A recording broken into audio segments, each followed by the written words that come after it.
Yep. So thanks, Deb. So welcome everybody. Thank you for joining us again for the Collecting the West seminar series. So I'd like to welcome you all and acknowledge that we are on country that has never been ceded, and acknowledge elders past, present and future, and thank them for their work in looking after their country. I'm speaking to you from Wurundjeri land in the Melbourne. Paola Anselmi is someone I've known ever since I first went to Perth back in, this is going to sound bad, 1996. Correct. Paola, I think I met you in 1996. Yep.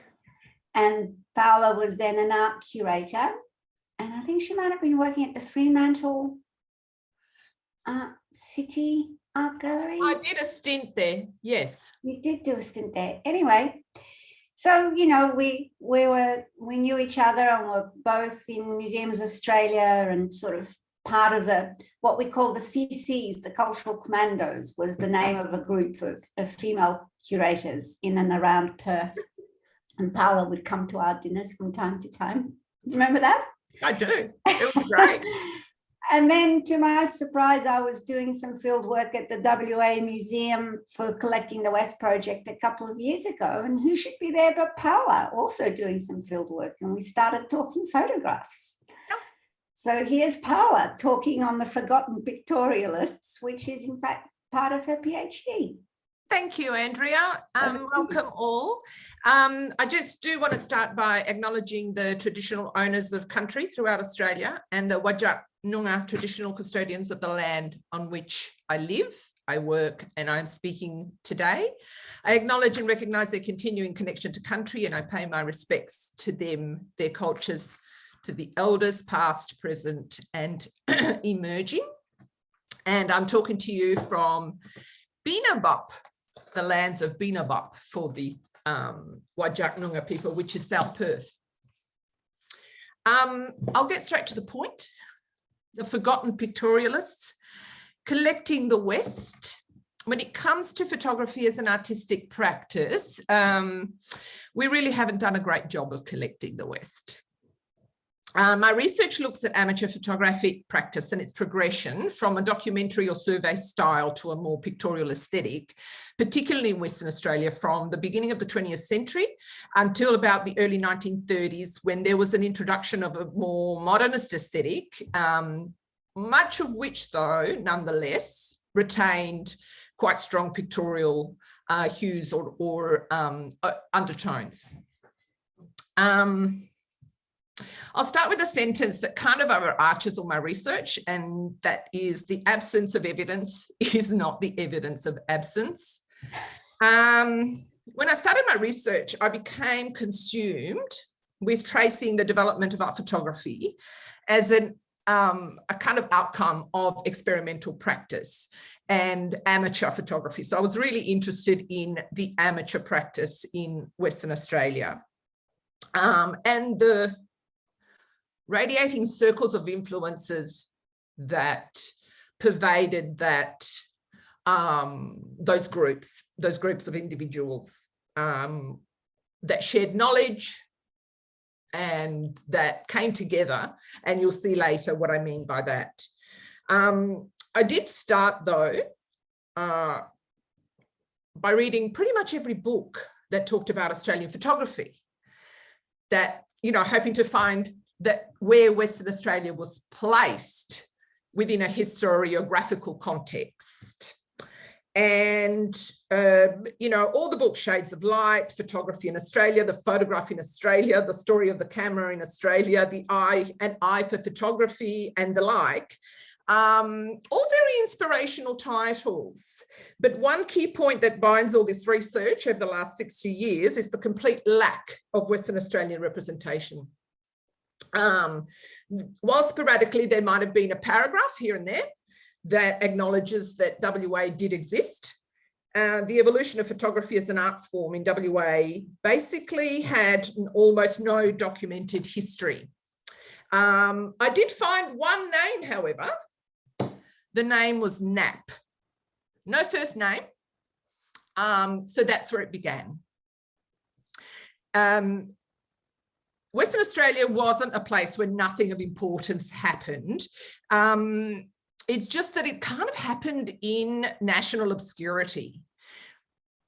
But at the time when these photographers were actually practicing, they were really well known. They were respected, they collaborated, they exhibited. So contemporaneously in their lives, they weren't overlooked, they weren't hidden. That came later. Most historically renowned photographs of photographers are invariably part of a very small reference pool, and the majority of photographic output from Western Australia remains, again, in obscurity, as I've said. Or it's referenced, sometimes now it's referenced as a marginal comparative example and remains still in the shadow of the cult classics, the renowned few from Sydney and Melbourne, which at the time were collaborating with the Western Australian photographers. I'm also not making a qualitative analysis in my research, you know, that is, yours is better than mine and vice versa. It's just that there's more to the Australian photographic story, and I believe it's just as legitimate. So reviewing WA photography, you'd be forgiven if you believe that nothing much happened until about 1947, when Max Dupayne spent time in Western Australia to photograph Perth and the southwest. But since the, here we go, this is where I start. But since the 1840s, the newsprint was really awash with articles on the wonders of photography, how-to articles, promotional materials by photographers and photographists. The terminology was still malleable at the time. But if we backtrack for, say 140 years for a moment, nothing just starts. It has to come from somewhere. And the regular photographic narrative content in the local newspaper, evidence of an openness and early local interest in the medium, the comparatively small size of the Swan River colony and its kind of economic tribulations belied really kind of emergent curiosity in photography. From as early as 1842, temporary daguerreotype studios began setting up in Fremantle and Perth. The Mechanics Institute facilitated lectures and displays. Between 1852 and 1857, we even had two lovely convicts that decided to take up photography.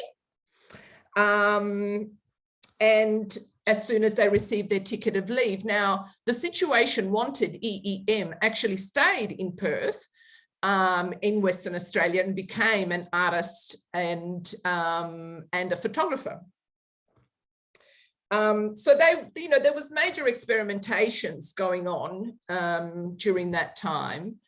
There were experimentation with printing processes, paper, screens from about the 1850s and 1860s, and a couple of them I found out through newspapers even blew themselves up in their darkrooms, which was unfortunate. We also had the first woman colonial professional photographer, which was Jane Manning, who set up a photographic gallery called the Yeldham Photographic Gallery in 1868. Now, Jane was 22 at the time. And the Yeldham Photographic Gallery is named after her mother's maiden name. And I think the reason she did that was because she also had a brother who was called J. Manning next door. James Manning Jr. was also a photographer, and worked initially on his own and then Manning and Knight. And so I think that the name was to separate the two. They also worked together. Unfortunately, there's no attributable work to Jane, pardon me. I've never been able to find anything thus far, and it could actually be quite probable that she eventually worked with James in his studio. Her gallery only lasted a couple of years, and that her work is labelled with the Manning and Knight stamp rather than a separate stamp. So they're all the things that are still quite ambiguous. Now, nationally, Western Australia's early amateur practice or photographic history has been almost exclusively represented by Stone, Alfred Howe Stone, a lawyer who became West Australia's Attorney General.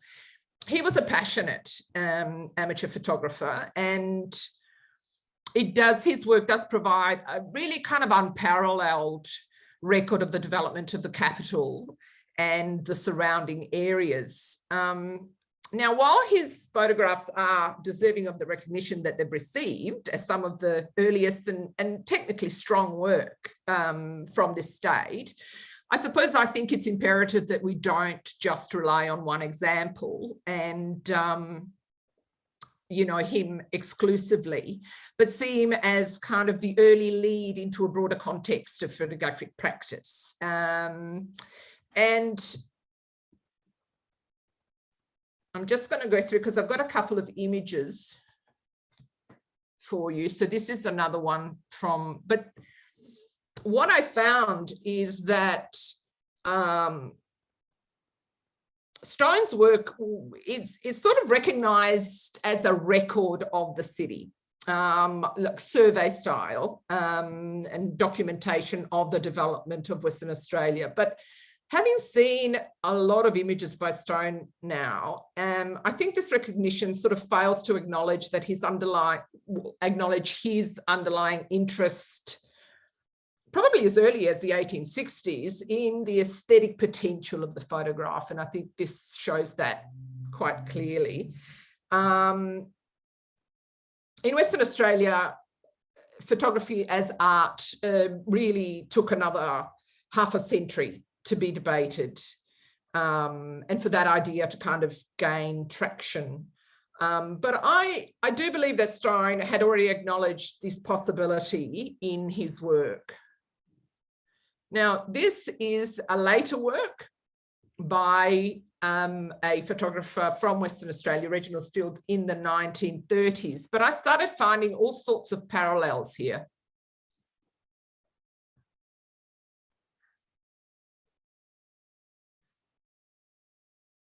Even the titles, Morning Against the Sun, rather than just the name of the building, which is usually the case at the time, particularly with the other photographers that he was working with.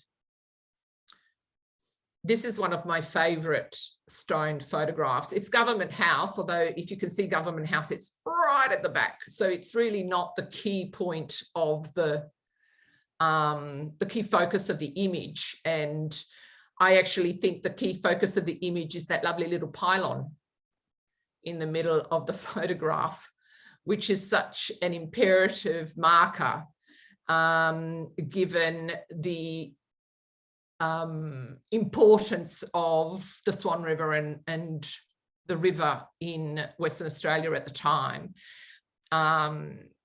And that marks the level of the river, which is also, in this photo was taken just after, I think, they had some major floods which caused death and quite a lot of destruction in Perth at the time.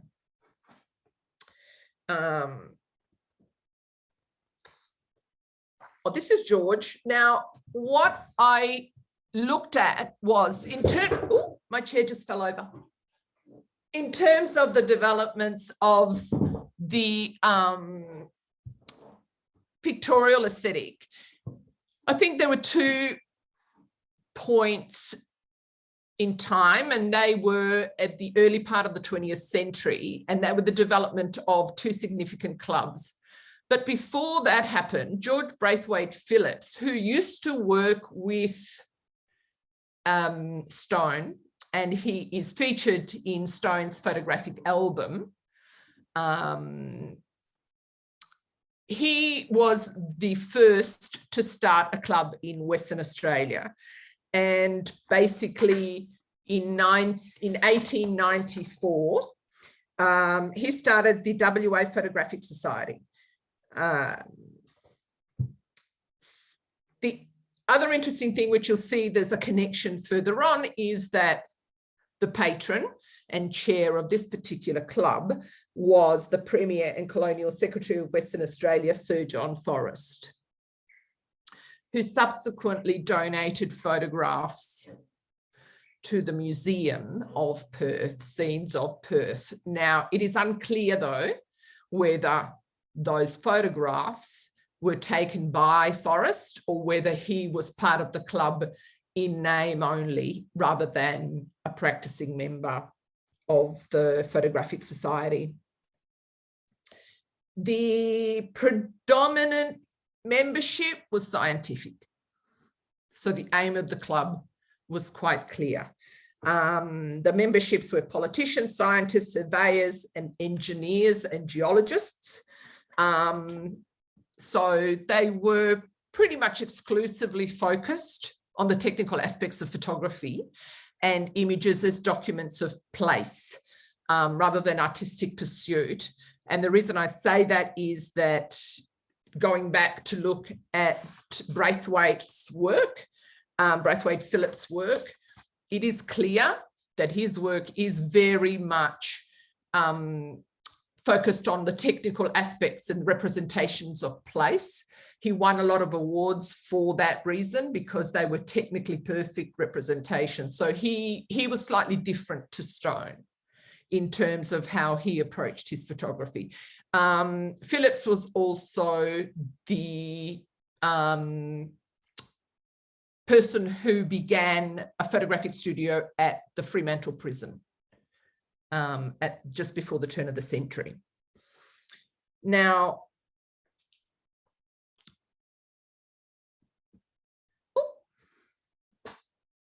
the club gave focus to amateur photography through lectures and exhibitions.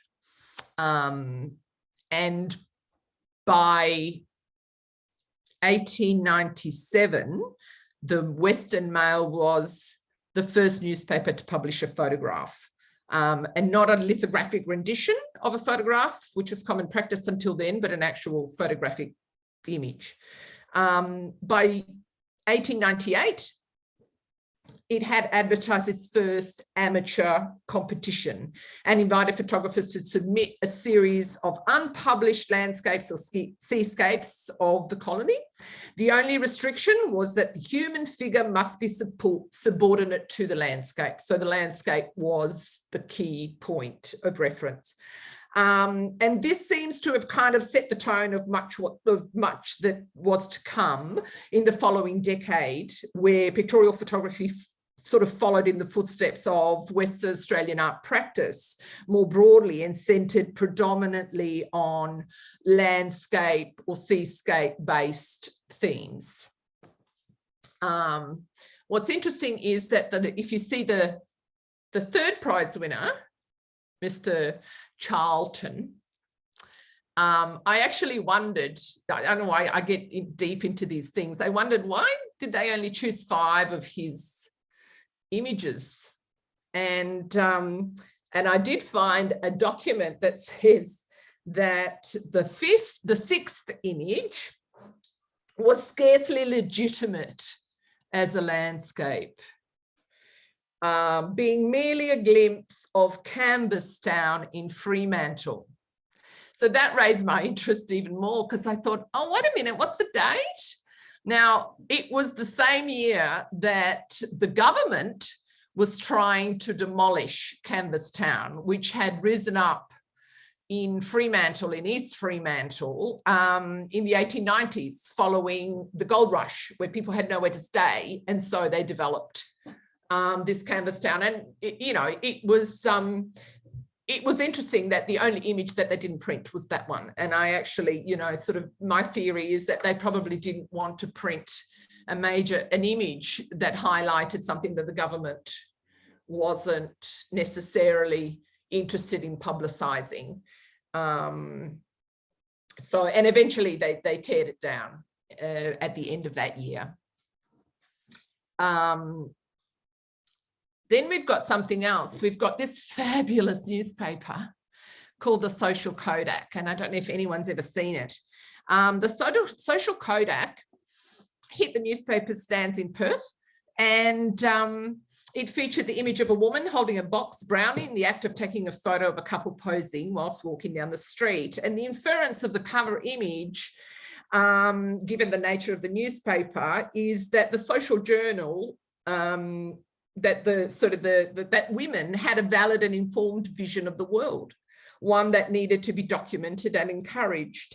So the Social Kodak was dedicated exclusively to women's movement, and it focused on women's issues, women's interests, and the promotion of women's achievement in society, produced exclusively by women.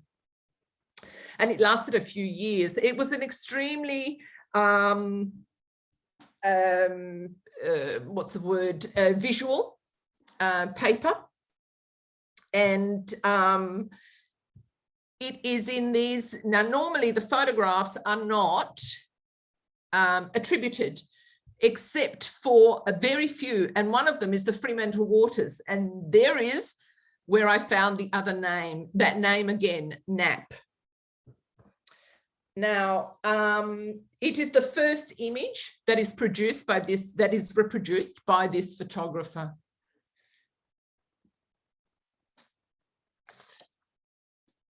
So Knapp is an Australian pictorialist. He was an optometrist by trade. Knapp's first camera, I have found out, was homemade. It was made, it was a cigar box and a hand-shaped lens. Unfortunately, we don't know what those images were like, but we know that this experiment in the hands of sort of a 20-something then, August Knapp, shaped the development of pictorial photography in the state for the better part of the 20th century.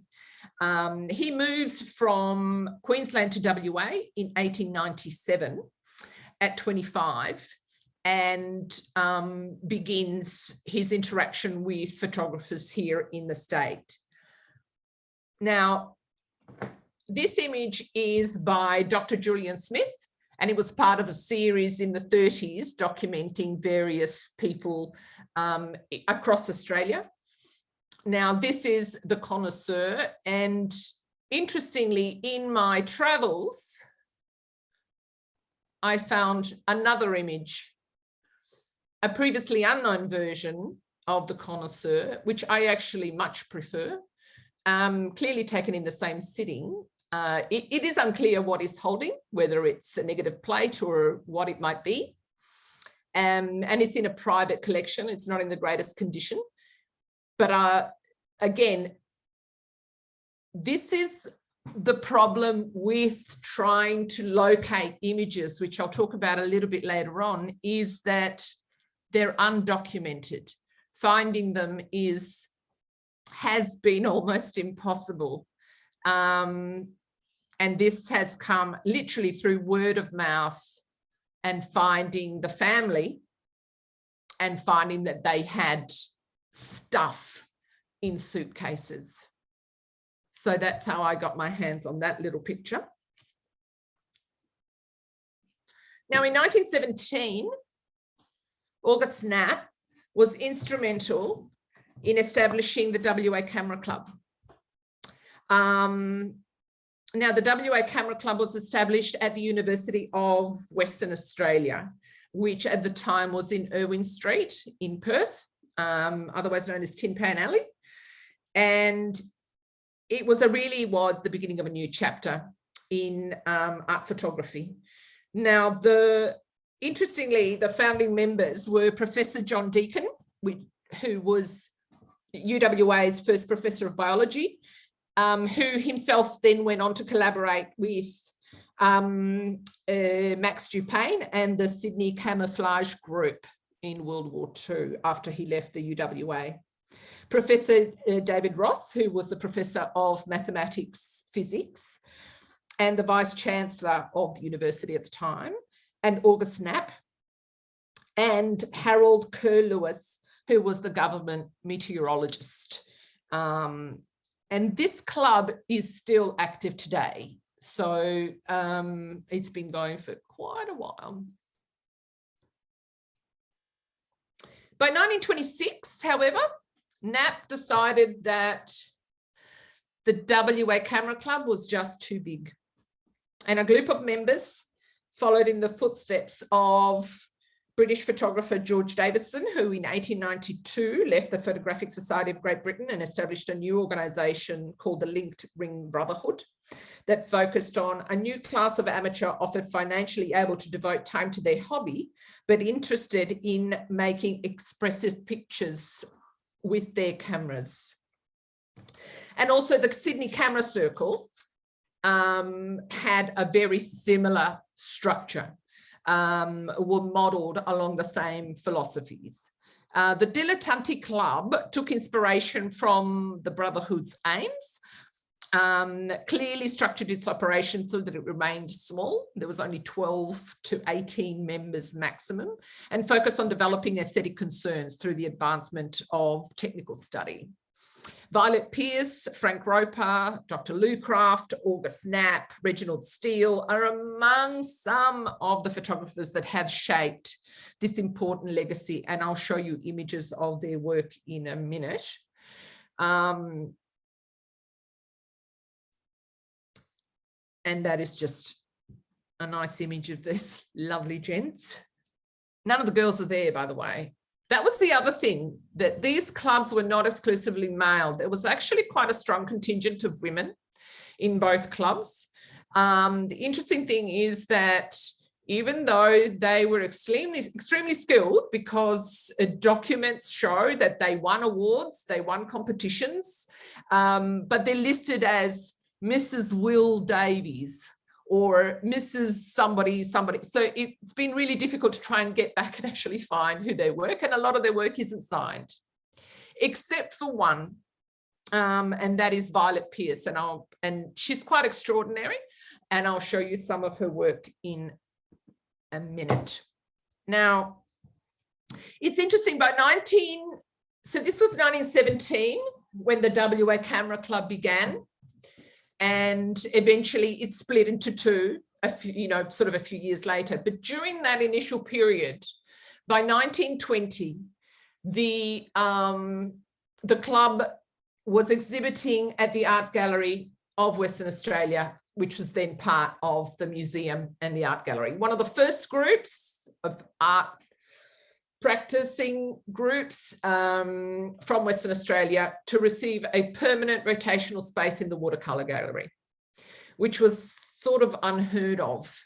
Now, interestingly, Casno made a note of that in the Australian photograms of the year in 1920, where he says the West Australian, he did call it the Photographic Society, which it wasn't.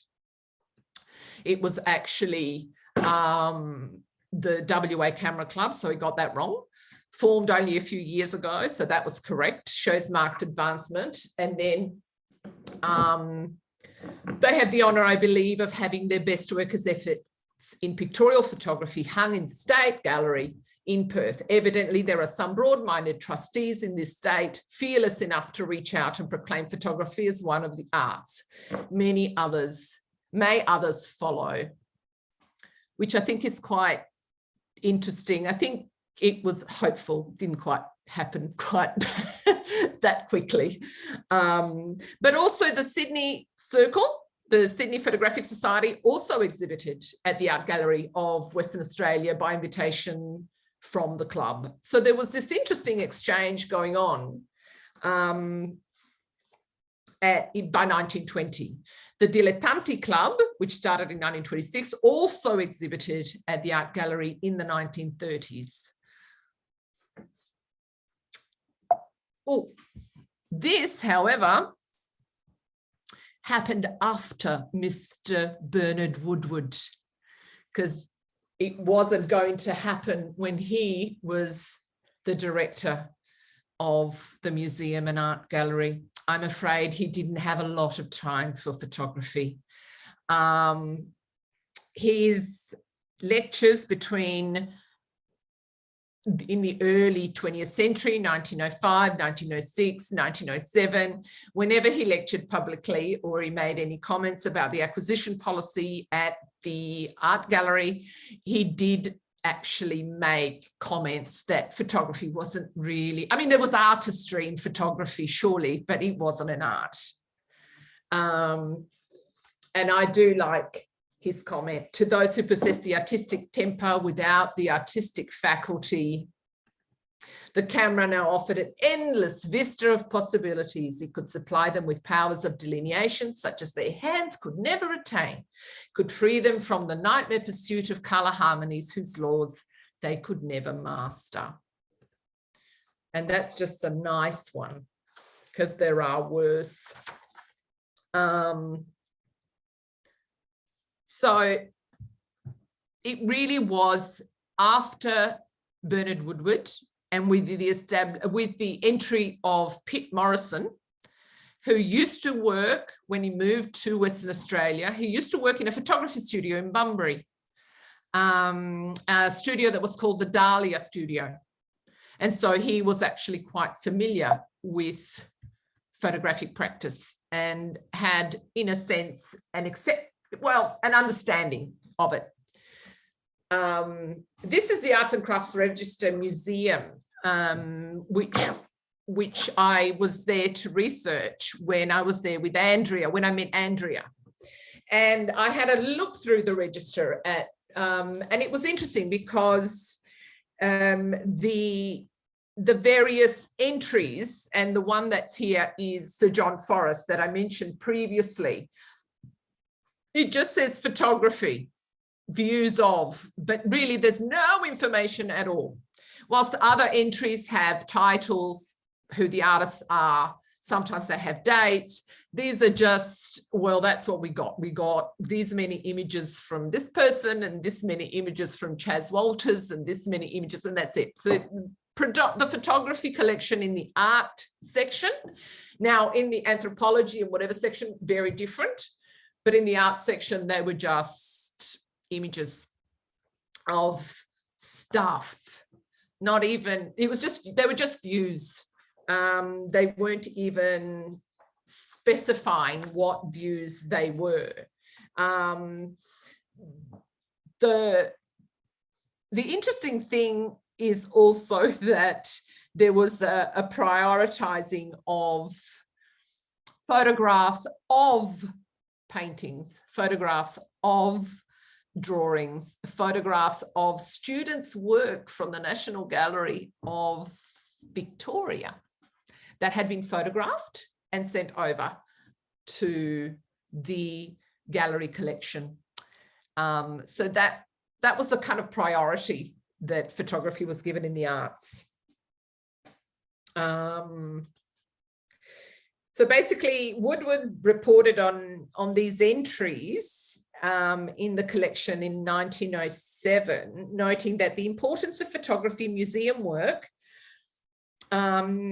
yearly increases both in the science and the arts section for the illustration of works of art and the life history of animals. That was it. That was a kind of stark reminder of the primary function of photography. Now, with the gallery director's position with regards to photography was that stark, it was clear that not much was going to happen until there was a change of guard. Now, within a decade, not even, things shifted quite significantly. And there's an interesting, I put this article, which came up in the West Australian, that shows is a response to the work exhibited at the gallery, and what the Camera Club has been able to do in terms of the development of pictorial photography. Now, the interesting thing about this article is that it mentions Van Raalte, Linton, Bardwell Clark, and Wilmot. Now, and the reason I think that is important to note is that pictorial photographers did not sit outside of the visual art sphere.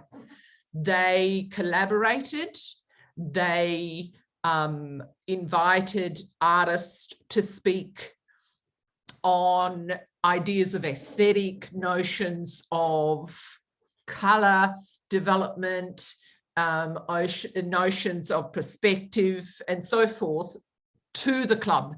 So artists were invited to actually engage directly with the medium of photography so that the medium of photography could develop in step with artistic practice.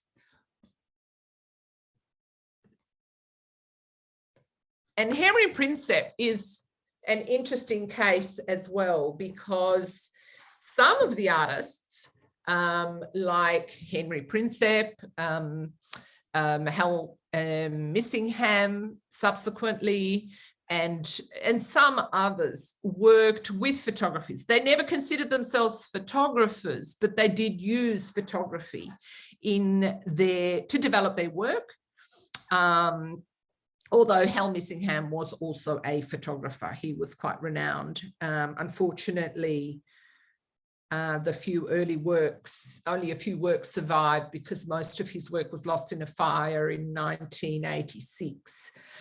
But Linton, Badwell Clark, Archibald Bertram Webb, these artists had already established themselves as important voices in the West Australian art scene as practitioners and influential teachers, and kind of by collaborating with the photographers contravened the long-held principle rule that material and process had to be subordinate to the artistic form. And photography was becoming thus a valid medium of artistic expression as much as an etching, a drawing or a painting at the time. Now, Henry Princep is an interesting person because he was involved, he was a founding member of the Wilgie Club in 1889 and the Art Society in 1896. He was also a member of the Photographic Society in 1894 that was started by Phillips back then. And his artistic background featured early exposure to photography because we don't have many of his photographs, but Henry Princep was related by marriage to photographer Julia Margaret Cameron and worked along Cameron before he moved to Western Australia. So there is documented evidence that he worked quite closely with Julia Cameron. So that was an interesting find. And as I mentioned before, also George Peake Morrison, who was a great supporter of pictorial photography as in his role as curator at the West Australian Museum and Art Gallery. And I do think it was because of him that they also received that level of recognition, was also familiar with pictorial photography and photography in general. Now, this is a work by Knapp. And the reason I am showing you this work is, I mean, apart from the fact that I absolutely adore it, it is important to note that whilst I found the information about Knapp scattered throughout the archives, I eventually found that a lot of the photographers that are renowned in Western Australia in terms of my research are in no collections, no art collections here, except for a couple, so I shouldn't say none. So Kerry Stokes has a significant collection. The Royal Historical Society, the Batty Library is undeniably, you know, an extraordinary source of material, but that's it. And so the other art collections around town are very, very, well, they basically don't have very much, but the Eastern States collections have these works in their collection. So this is where I found Morning Mist in the National Gallery of Australia. And it's actually quite an important image because it was widely exhibited and it was widely published And August Knapp is also represented at the Art Gallery of New South Wales, Sunshine After the Rain. Later work, again, highly published, and I think it's also published in the Australasian Photographic Review. I'm just showing you, this is where I started seeing the relationship between Knapp and other artists, and particularly Knapp and Van Raalte. Now, they work together extremely closely. The Dilettanti Club, which was started in 1926, changed their name to the Van Raalte Club in 1929 in memory of Van Raalte, who had committed suicide in South Australia a few years before, and who had before then already become a life member of the Dilettanti Club, because he was such an integral part of the development of their artistic practice. And you can see that they kind of work together. So this is August Knapp as well as Henry Van Raalte. So one is a photograph and one is an aquatint.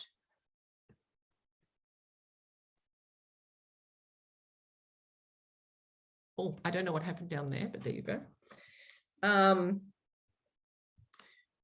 While I acknowledge in my opening that national publications have not included Western Australian photography in their discourse, it's also essential to acknowledge that the lack of local research into the medium and our own failure to acknowledge the importance of local voices must also be noted. There's a lack of published local research, which has contributed to recurrent oversights in historical and contemporary national narratives. And whilst the history of Western Australia photography is incomplete within the national framework, it's also invisible in this state. My research has focused on word of mouth, private collections, finding relatives of the photographers through ancestry records, ads in collector magazines, reaching out to other contemporary photographers. Basically, it's been a grassroots search. Now, as I mentioned, the Batty Library, the Historical Society, some other collections, the Royal Perth Hospital Museum has a substantial collection of photographs. And the reason it has those photographs is because they are by Dr. Lou Craft, who was a doctor at the hospital. And they were then donated to that particular museum. However, when you search for photographs, because they've never been documented, because no one knows how important they might be, or they haven't been given a context, the photographs haven't been contextualized, as I said, but they're really just noted as subjects or documents of place. They've been tagged with labels such as trees, landscapes, people, or if they're known, a specific area. For example, Crawley, South Perth, Applecross. Now, knowing where these photographers photographed as primary areas can lead you to find things, but it's a really awkward search. I have also found that some of the photographs were listed under the photographers' names, but they were listed as lithographs, which they weren't. So the stories of how I tracked down work, I suppose I had to learn to think outside the box. Methodology was awkward, and it's taken a very long time, but at the same time, it's been really extraordinary because I have found connections that I probably would never have found if the material was handed to me on a plate. There's also another problem that I faced. It's not a problem, but it's another interesting fact, is that just to complicate things a little bit further, photographers also were in the habit of changing the titles of their work from one exhibition to another. They were also reprinted in different dimensions, but you know, without noting that on the image or anywhere else that I could find. So without visual proof, one can't be 100% certain of the history of some photographs. And even when you have just listings, you just don't know which of those mornings, you know, morning in the sun photograph it might be, because there might be 3 of them that have been submitted with the same title, and they're all very different by the same author. So it's a bit like the early adoption of untitled. That's my theory. So the key collections are at the Batty Library, but they're scattered across collections as well. So apart from the collections that are based around the Dilettanti Club or the WA Camera Club, or a particular club where all the material is centralised, photographers also collected each other's work separately. And so they've been, you know, donated to the Batty Library. And so, for example, Roper may have work in it by Steele, and Steele may have work in it by, you know, a Steele collection may have work in it by somebody else, but they're not necessarily listed on the documents or the documentation. So you really have to go through everything.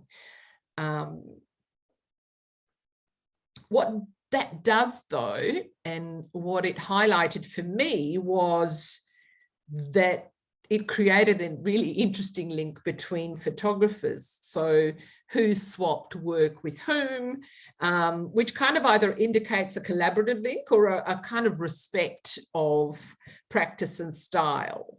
Collection swaps weren't necessarily common. Many of the works by Western Australian pictorial photographers are also printed in the Australasian Photo Review. Unfortunately, I haven't been able to find all the originals, so it's hard to evaluate the images from a commercially printed 1920s copy when the original can't be located. So thanks to the coincidence and research and kind of the enthusiasm of the families once I finally found them, whose relatives are amongst these kind of forgotten names, and other researchers who have been able to find and talk to me about seemingly unrelated stories who have come to pass over the last few years, and have actually made quite a bit of difference to how I see the history of photography in WA. Genealogy, which I've used to locate people, lost personal collections, boxes of photos in secondhand stores, forgotten treasures in attics, and I believe, and shearing sheds, which was interesting. All this has come together to kind of attest to a really strong, very active photographic narrative, which is beginning to emerge, where every one of these people has a story, and hopefully I will be able to do it some justice. Now, thanks very much, Paola. That's all right.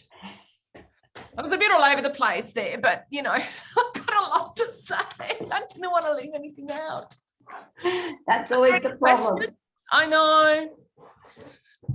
They're amazing images. Yeah, look, Violet Pierce is one of my favourites. She was Violet Albert's She was the early member of the club, one of the first women in the club, and she started with Elvis. Then she married another photographer, Leslie Pierce, and became Violet Pierce.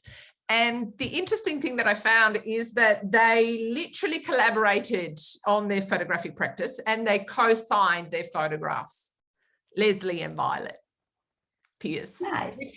which was really unusual, very unusual. So, but it's unclear who did what, who took the photograph, who printed it, or yeah. So let's open it up for questions and comments. Please. Yeah. So Jane, Jane, do you want to come live? Yep, I'll just do my. Oh, hold on. Yeah, thank you very much. Oh, hi, Jane. Hi. I kind of got something quite fresh out of what you've just said that is different from other versions, actually. But I guess I was just wondering, you know, this kind of constant, the way that this material had been overlooked and has not been included in national histories of photography. Written from the East, I suppose. But I'm just wondering, you know, there was a kind of backlash against pictorialism in general. You know, it was rejected as, you know, after a while in favour of kind of straight sort of clearer photography. I'm just wondering whether that you think may. Yes. I think that, yes, it's interesting. Sorry, I didn't mean to cut you off, but yes, I think there is, because we came to it quite late. You know, in terms of pictorialism. So when we were when WA was kind of in the throes of kind of exploring these things, other areas had already moved away from it. So there probably was a level of, as you said, a bit of a backlash or a kind of antagonistic, you know, but I haven't got proof of it, you know, but it seems that they regularly exhibited their work. So it was accepted in exhibition exchanges between here and Sydney and Melbourne. Of course, you know, you can't really take the Photographic Society, the British Royal Photography Society, as an example, because they're quite conservative in terms of what they accepted. So a lot of these photographers, particularly from the WA Camera Club, fitted right in because they weren't going to go outside the very sort of strict Euro parameters. But then, you know, there were quite a few that were like, I'm beginning to kind of have a lot more respect for Mr. Frank Roper, who seems to have kind of not been necessarily so visual, but he was, I think, with Steele and a couple of others. And, you know, of course, everyone mentions Fred Flood, but he's been, you know, he's a clear early adopter of modernism. But, and I wonder whether it was because he was also a newspaper photographer, a news journalist, whether that influenced his private imagery. But yes, so Roper was the guy that, you know, by the late 20s was photographing under bridges. And photographing pylons in water that had, you know, was completely abstract. There was definitely no, it's definitely not a pictorial image in the traditional sense of the word. So there were already shifts. But I think you're right, though, Jane, going back to, I think there was, because we were slightly later, there may have been a kind of shunning of saying, oh, well, they're still doing that sort of stuff. Thank so you. Paola, you have a question from Christopher. Christopher, do you want to ask it? Yeah, I can. Yes. I just wanted to go back to that, though, because you were sort of talking about them being a bit behind. But that Julian Smith project, that's only a year after August Sunder did Face of Our Time? Yeah. No, I'm not saying that they were, well, behind necessarily, but I mean, you know, the various setups here started just a little bit later on. everywhere Yeah. else. Okay. I mean, there were also other concerns, you know, that I've looked at the makeup of Western Australia and so forth. I mean, there were very few people here at the turn of the century.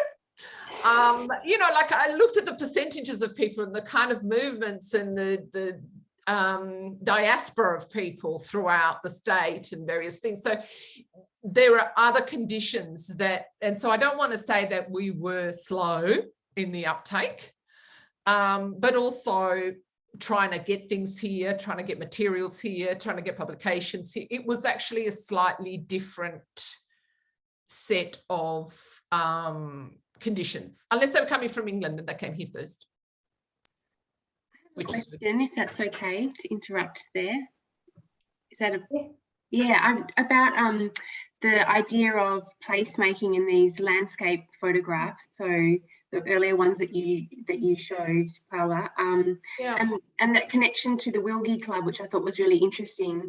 Yeah. Is there a sense that this is a time in which people are putting down roots here and trying to kind of understand and celebrate the landscape in a different way? That I think the Wilgie Club's really interesting. It's a time as well in which there's a real uptake in Indigenous names, place names, and a real kind of searching for those parts of country. Is there a sense there that this photographic interest is sort of mirroring that at all? I think that there is, and the reason I'm going to go out on a limb is that Knapp worked in 1923, we're talking 1923 now. He collaborated with Murphy, who, I can't remember his first, Frederick Murphy, who was a cinematographer who had Westralia Films. And they collaborated on a film which was shown at the Empire Exhibition 1924. Maybe, or Wembley, I can't remember. No, Empire Exhibition, I'm pretty sure. And they documented the arrival of migrants. That film documented the arrival of migrants from England throughout the southwest, so from Albany, and then all the way up to Perth. And the film is a lost film. I've been looking at it for now for about 5 years, and I have looked everywhere, and I think it actually was destroyed in a fire in Darlington, where the cinematographer hid his reels in a cave. So yeah, I mean, the things you find out, all you have to do is dig, people. But yes, I think there was, and there was also a and again, still the cinematographer worked with a now you're catching me out because I just don't have it all in my head, but there was a settlement down south that actually failed, but it was divvied up. Soldiers settlement. Say that again.